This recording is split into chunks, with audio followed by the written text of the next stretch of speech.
ফের খড়গপুরে পদ্মপ্রার্থী দিলীপ পুরনো আসনে ফের ভোট প্রচারের প্রস্তুতি। গত ভোটে আসন বদল হলেও লাগাতার যাতায়াত। খড়গপুরে জেতার বিষয়ে আত্মবিশ্বাসী দিলীপ ঘোষ।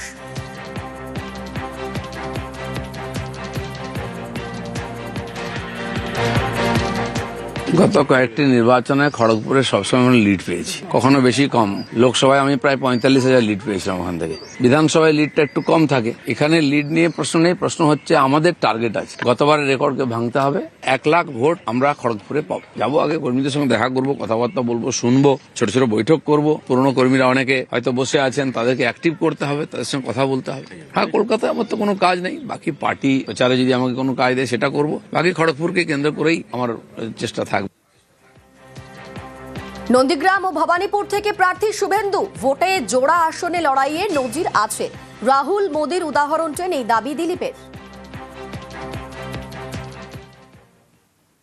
পশ্চিমবাংলায় হয়নি, কিন্তু বিজেপির মাননীয় নরেন্দ্র মোদী প্রথমবার 2 জায়গায় লড়েছিলেন, গুজরাট এবং বেনারস থেকে। তো হয় না এরকম নয়, অন্যান্য দেশে বলুন, বাংলার বাইরে বা আমাদের দেশে বহু ঘটনা এরকম আছে। বহু নেতা একাধিক কেন্দ্রে লড়েছেন।